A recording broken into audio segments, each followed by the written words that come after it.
they said. We've got a challenge for you. We've got a bet. Oh, yeah, says I, pretending I'm not interested, you know. You want to hear this? They said. You will. I know your bets.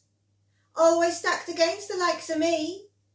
Oh, no. This is different. You've never heard anything like this, because you'll never do it. It can't be done. Well, it was like I'd been waiting to hear those words, waiting to be given permission.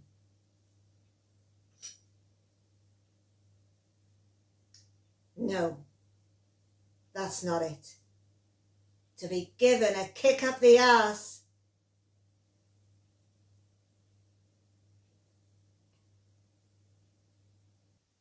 The bet is that we can't build a plane, a Wellington, a bloody great bomber.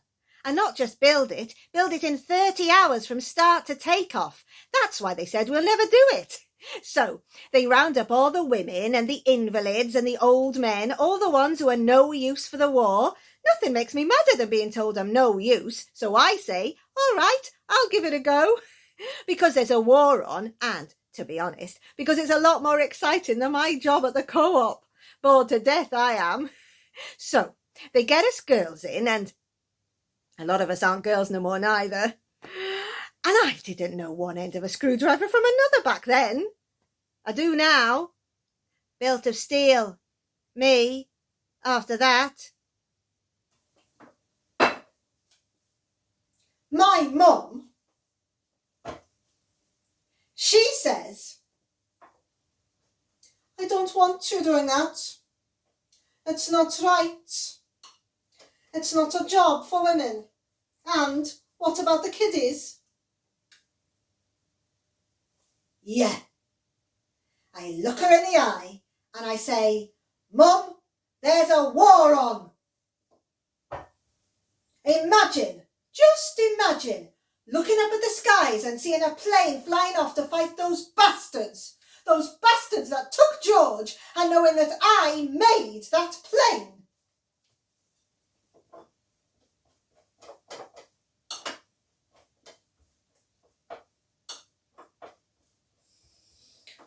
I helped make it.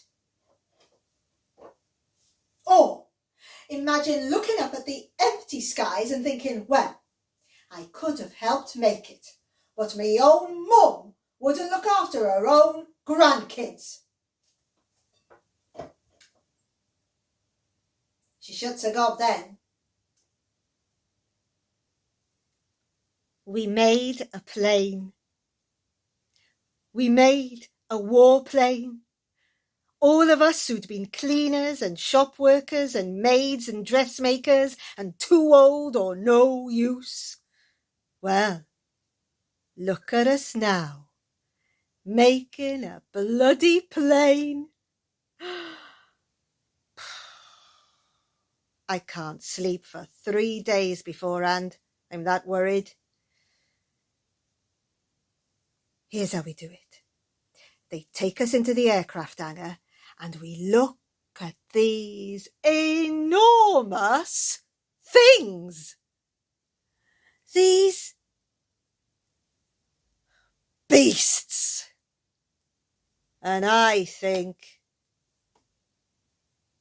there's no way on earth, nothing on earth is going to make this happen on time.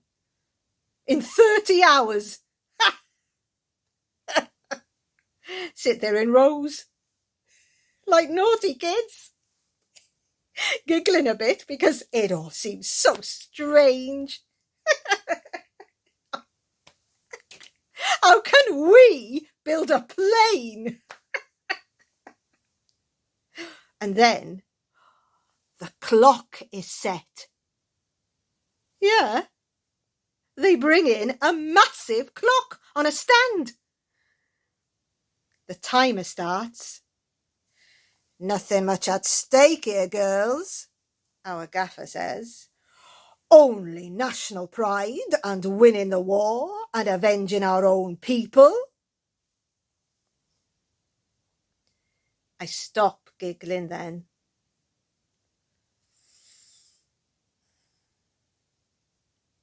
She's right.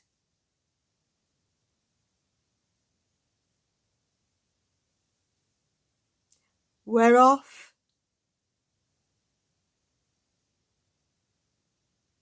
We stitch the linen carapace, 8 stitches to the inch, or the wind could get it and rip the seams open. We drive the roof cranes that shift the wings and tail fins into position. We install the electrics and yeah, I do part of that. Me. And now I can start to see the skeleton of this great creature that's gonna lift off. Go up there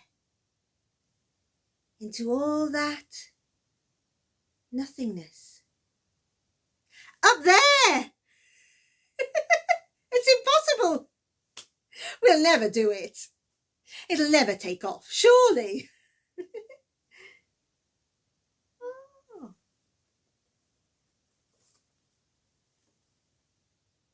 I've never been in a plane. None of us have. It's not something we'll ever do. We're just ordinary people. This is the closest I'll ever get. Oh.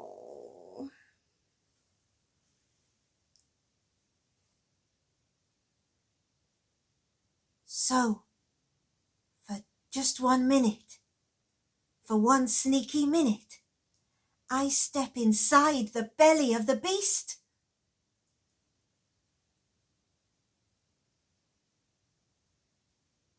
It's like being inside a whale, or a dinosaur, or something in a dream, or a nightmare. All ribs and wire, and wind screaming in and out of the yawning gaps. We can't do it. We'll never do it. I want to run back home and say, Mum, you were right. Now give me back my kids and forget it ever happened.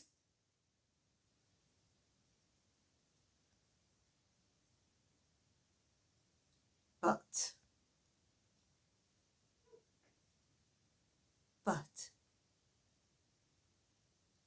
I think of George and how he said to me before he went that last time, if anything happens to me, you go on. You go on. And I don't know. But something inside me starts to rage and simmer and settle and click like the gears and the workings of the big beast. We can do this. The clock's ticking down now. We swarm to slot together its body, to assemble the engine, to tightly sew its fabric shell. We work like one seething mass. We fit the propellers to the wings. It's coming together so fast, we start laying bets about whether we'll beat our target. Oh, I'd bloody love that. But I mustn't tempt fate. 2 hours later, the landing wheels are installed, each one 4.5 feet high. Not much smaller than me, and weighing 300 pounds. Can you work through the night? Our gaffer asks. She says, would your fella mind if he could see you now? He'd be proud, I say, 'cause I'm going nowhere till this is done. None of us are. Nothing could stop us. Nothing would make me go home. I don't care how tired I am. For it's flying we are. The speed we work at now. Our fingers over the fabric, over the steel. In formation, high as kites. I'm only 5 foot, but I'll always be big now. Always as sky tall as this plane. We work through the night. My fingers burn, my back's bent double.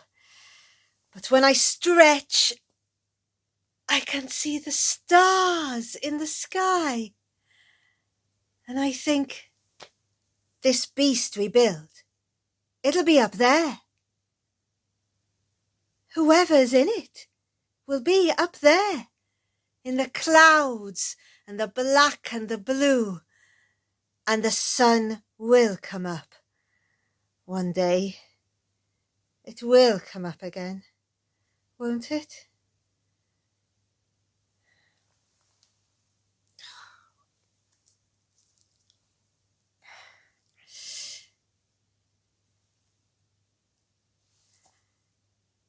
It's as if nothing else has ever mattered as much. And maybe nothing ever will again.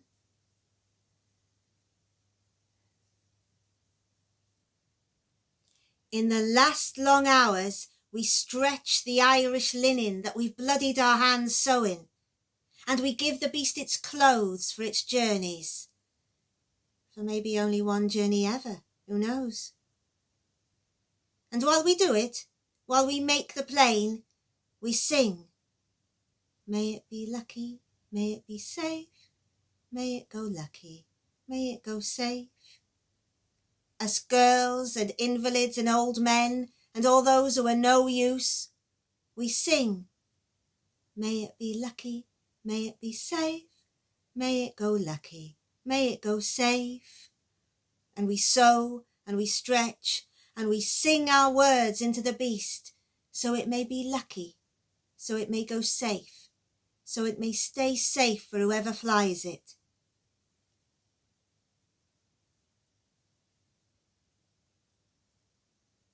We wait until the pilot gets into it. Covered in their overalls and helmet and goggles, they don't even look like a human. But they give us the thumbs up when they're sat in our cockpit.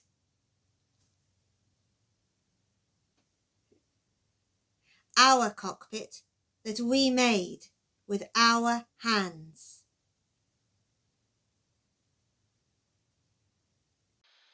Work has progressed so fast, the pilot has had to be woken from slumber for its maiden flight. I hope to God they haven't missed anything, she muttered. The record? Yes, they broke it, those workers.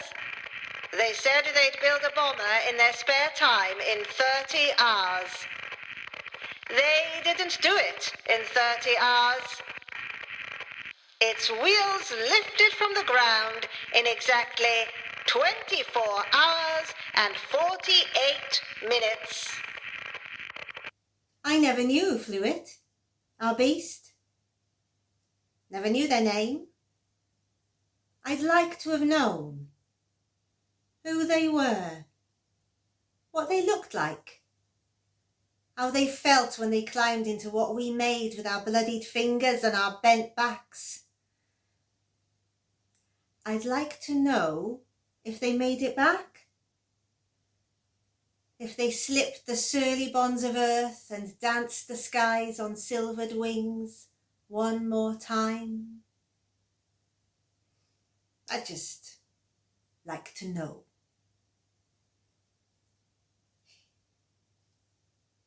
But I tell you one thing, there was no going back to the co-op then. Not anymore. Not after that.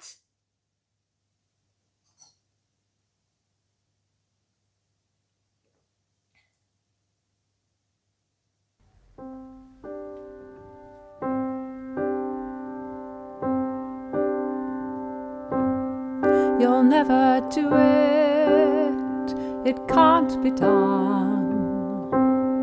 You'll never do it can't be done. Nothing makes me madder than being told I'm no use. Nothing makes me madder, nothing on earth. I'm only 5 foot tall, just 5 foot high. only 5 foot tall, just 5 foot high, but I'll always be sky tall.